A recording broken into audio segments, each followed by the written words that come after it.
হার্দিকের কম নয় মুম্বাইকে ট্রফি জেতানো। কড়া সিদ্ধান্ত নিচ্ছেন নীতা আম্বানি। 2013 সালে অধিনায়কত্ব পেয়ে মুম্বাইকে ট্রফির স্বাদ দিয়েছিল রোহিত শর্মা।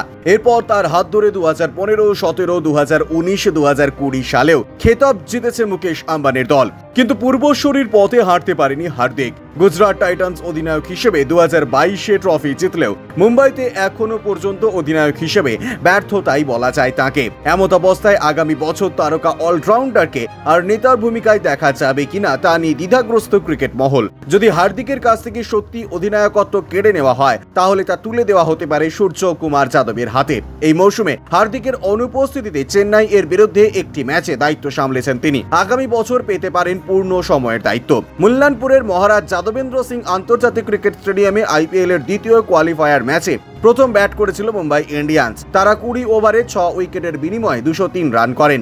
1 ওভার বাকি থাকতেই লক্ষ্যে পৌঁছে যায় পাঞ্জাব। টুর্নামেন্ট থেকে ছিটকে যাওয়ার পর বোলিং বিভাগের কাঁধেই দোষ চাপিয়ে দিয়েছিলেন অধিনায়ক হার্দিক পান্ডিয়া। সাক্ষাৎকারে তিনি বলেন, বোলিং ইউনিট হিসেবে বড় ম্যাচে নিজেদের পরিকল্পনাগুলোর বাস্তবায়ন করতে হয়। ওরা শান্ত ছিল, কিন্তু চাপের মুখে আমরা নিজেদের পরিকল্পনাগুলোর বাস্তবায়ন ঘটাতে পারিনি। উইকেটে আমরা দোষ দেব না।